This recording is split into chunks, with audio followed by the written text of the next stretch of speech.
એક સરપંચ સાહેબ ને મેમ્બર સાહેબ બે જણા પંચાયત સમિતિ કોઈક બેઠા બેઠા કામ કરતા હતા. કામ કરતા કરતા સરપંચ સાહેબ ને પેટમાં દુખાવો થઈ ગયો. તો મેમ્બર સાહેબ ટક્યો સરપંચ સાહેબ ને બોલેરો નાખીને ડાયરેક્ટ દવાખાને લઈ ગયો.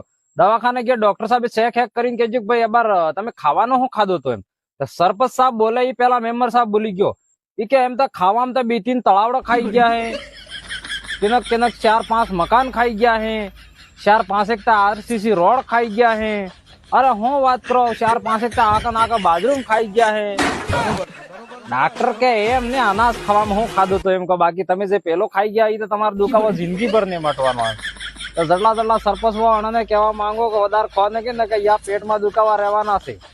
તો દોસ્તો આભાર આપણા રાજસ્થાનમાં સરપંચ સાહેબ નું સુનાવ આવે જરાક જોઈ વિચારીને સરપંચ લાવજો કોણ લાભવો હોય કોણ ને લાભવો એમ. આકા નાકા અમુક તો બાથરૂમ ખાઈ જઈ ને પછી કઈ કે યાર બોલેરો યાર ખરાબ થઈ જાય આખો દાડો. થઈ જ જવાની કે ઉપર વાળા તો કેમેરા ચાલુ ભાઈ.